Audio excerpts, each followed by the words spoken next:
Welcome to my office.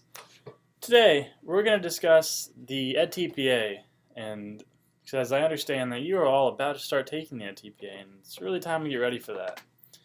One thing that a lot of people struggle with, and I know I've struggled with this plenty in the past, is actually trying to apply theory and educational theorists into the edTPA. It's important to do, and it's not that easy, so let's start talking about it. First, we're going to try and see a number of ways that we could possibly find theory and incorporate theory, but probably aren't the best ways, and then kind of improve upon that and see how you should do that. Let's get started. So here we are with my friend Brandon. Brandon's a mechanical engineering major, so he might not be an expert in this, but he obviously has some opinions. So working on the edTPA, I really need some help with my classroom management. I need to find some theory to ground what I had said in that. So let's see what Brandon thinks. Brandon, what do you think about classroom management? It's pretty easy, honestly. Just let the kids be who they are, and they'll find their way eventually.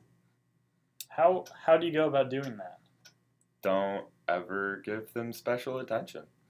So just don't pay any attention to my students? Let them throw things and... Exactly. That's a really good idea. I think Brandon has some excellent points there.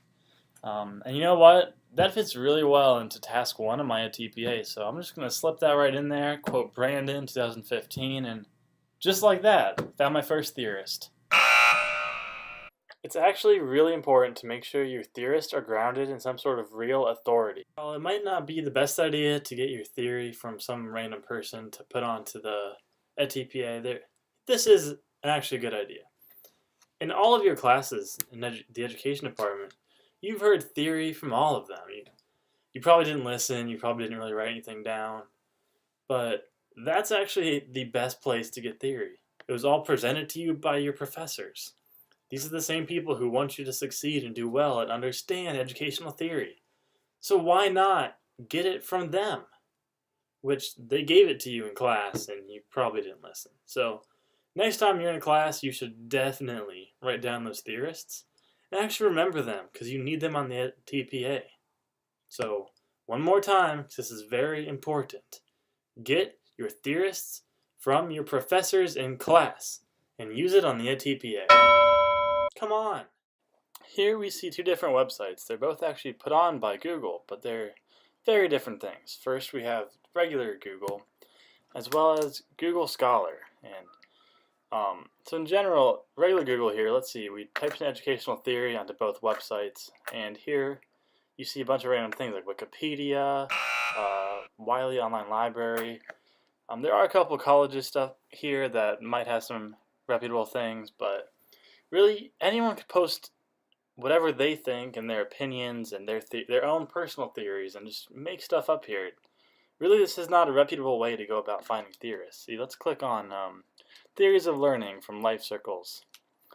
So you see here there's a lot of information about different theories. There's theorists, they're separated in different categories, but there's no sort of references or anything. We don't really know where it came from.